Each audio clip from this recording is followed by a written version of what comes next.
Kahit naman pag nag-business ka pwede ka pa din naman magtrabaho. Kaya lang, syempre, hindi ka nakafocus doon ng buong working life mo. Dadating yung time, magpo-full time ka sa isang business. Kaya kung kulang yung isang income, ang diskarte talaga doon is magdadagdag. Di ba? Ganun Kasi talaga. anong gagawin mo doon sa time na hindi ka nagtatrabaho, di ba?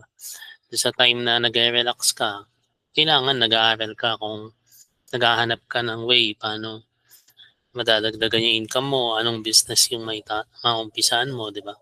Kasi itong pag-usapan natin, actually, dapat to para sa mga meron na talagang business.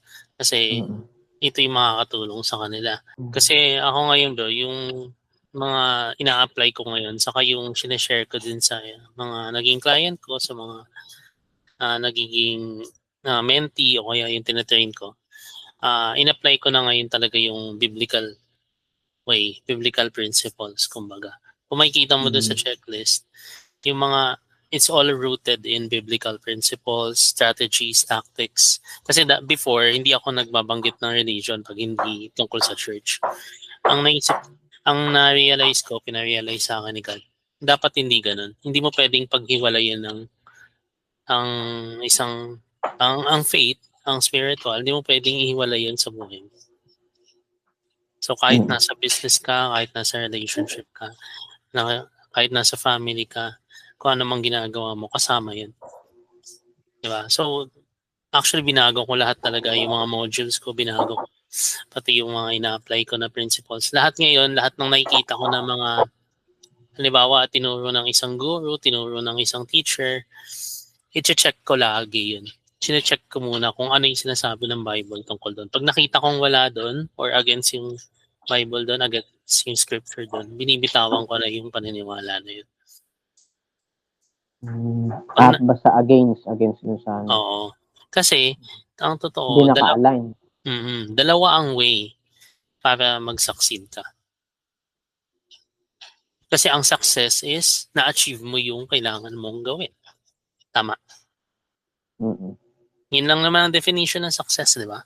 Tapos, pag pinalalim natin siya, may iba't ibang success sa iba't ibang aspeto ng buhay. Di ba? Yun yung tinuturo sa Iba-iba. atin before, 7 aspects of life, 7 pillars of life. Di ba? Spiritual, career or vocation. Career sa vocation, magkasama yan.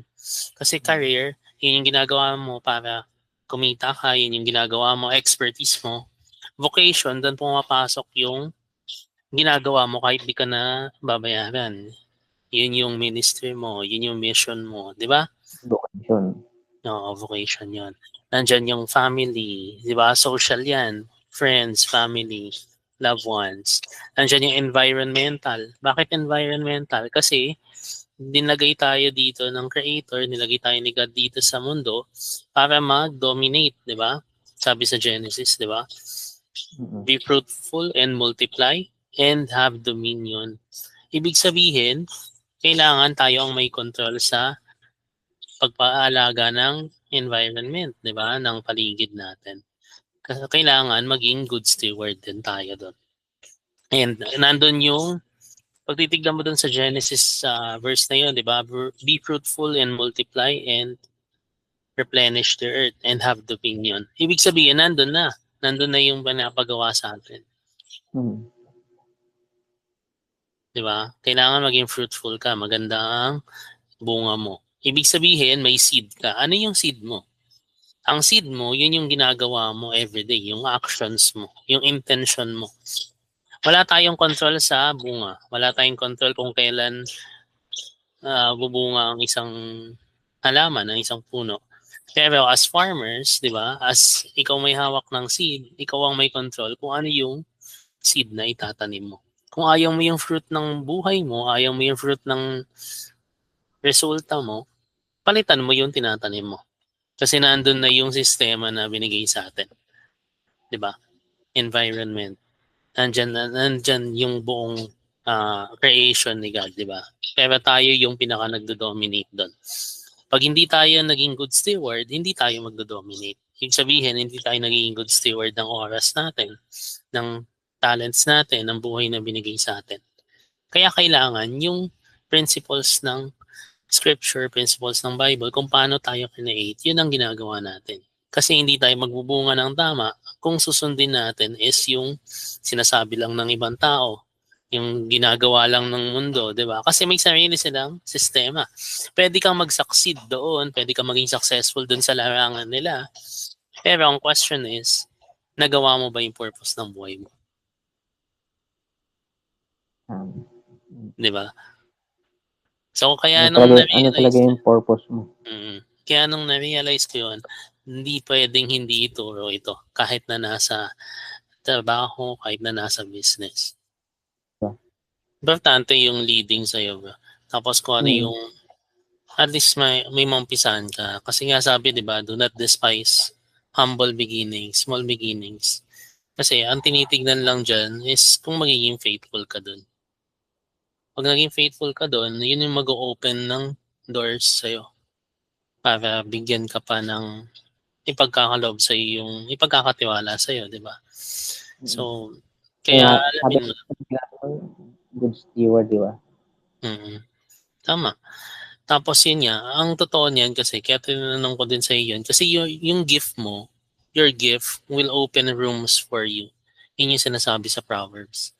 Sabihin, hindi nilagay sa iyo ni Lord yung gift na yan nang walang dahilan. Actually, dun sa ginagawa kong framework, ginagawa kong strategy, pwede kang magkaroon ng ganong kabuhayan. Pwede kang magkaroon ng ganong business. Kasi, yun yung expertise mo. Kailangan niya lang is i-grow mo siya. Kasi hindi ka naman magtuturo ng hindi mo alam eh. Hindi ka naman magpapanggap eh, di ba? Ibig sabihin, kung basic lang ang pwede mo ituro, basic ang ituturo mo dun sa mga mag-uumpisa. Meron ng pinakitang principle si King Solomon. May business model na siya na pinakita sa atin. Pag titignan mo dun sa kung paano siya gumawa ng business nun, kung paano siya kumikita, bukod dun sa hari, syempre, di ba may tax, di ba may contribution yung sinakas sa kumpanya. Si Solomon kasi siya ang pinakamayaman sa history. Nung panahon nun, tax na eh, no? Panahon nila. Oo, syempre. Kasi nga, kumbaga, sila yung king. Sila yung may-ari ng bansa, ng isang kingdom. So, dumadating yung time, diba? nag-pray siya ng wisdom, binigyan siya ng wisdom. Binigay din sa kanya yung power. Tapos, pag titignan mo, ang kanyang business model, ibig sabihin, yung sistema na ginagawa niya sa pagnenegosyo is nagtuturo siya kung saan siya expert, kung saan siya successful. Saan ba expert si Solomon, di ba? Expert siya sa pag-manage ng kingdom. Expert siya sa pagpapalago ng unang kingdom ng Israel noong time na yun. Tapos, yung mga ibang mga kingdom, ng ibang hari, ibang mga queen, ibang royalty, pumupunta sa kanya. At nagbibigay ng gold, nagbibigay ng mga bayad para ituro sa kanila kung paano naging successful yung kingdom niya. So, doon pa lang, makikita mo na. Yun pala yung business model na. Di ba? Siyempre, kung titingin tayo, ano ba yung mga ginagawa ng mga man of faith, di ba? Ano yung ginagawa ng man of God? Si Abraham, negosyante din. Di ba? So, biblical ang pagnenegosyo. Ngayon, saan ka magsisimula? Dun sa gift na binigay sa'yo. Obserbahan mo na kung ano yung tawag dito. Yung pinag-uusapan nyo, di ba? Saka mo isisingit yung yan nga, mag-observe muna dapat. Hindi yung basta papasok ko na lang basta-basta. Oo naman. Saka hindi lang naman, syempre may timing naman lagi. Saka ang sales naman, actually, ang sales is hindi mo kino-convince ang tao. Hindi mo sila kino-convince na bumili sa'yo.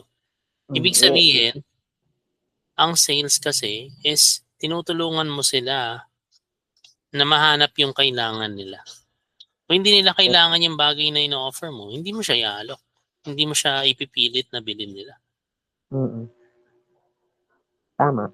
Ibig sabihin, yung value na nandun sa service, yung value na nandun sa product mo, kailangan yun ng tao, kaya mo siya ino-offer sa kanila.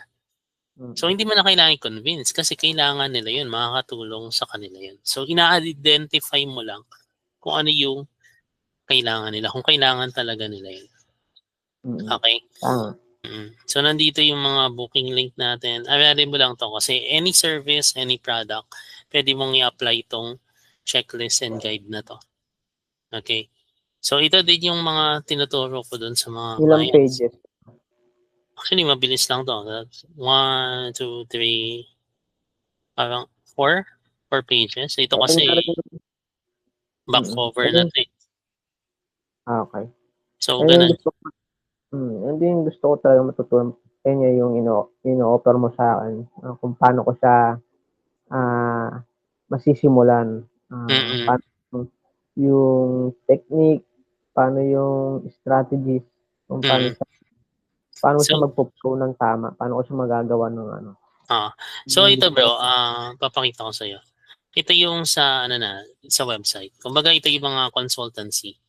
Ang pangalan ng agency ko is Thrive Digital Avenue. Ito yung marketing, digital marketing kung kailangan nila ng promotions, 'di ba, services. Pero ito yung sa consultancy. Ito yung tinuturuan natin sila kung ano yung kailangan nilang gawin. Tapos sabi ko nga sa iyo, based yun dun sa mga ina-apply ko, based dun sa ginagawa ng clients ko, saka yung natututunan natin through biblical principles, ina-apply natin.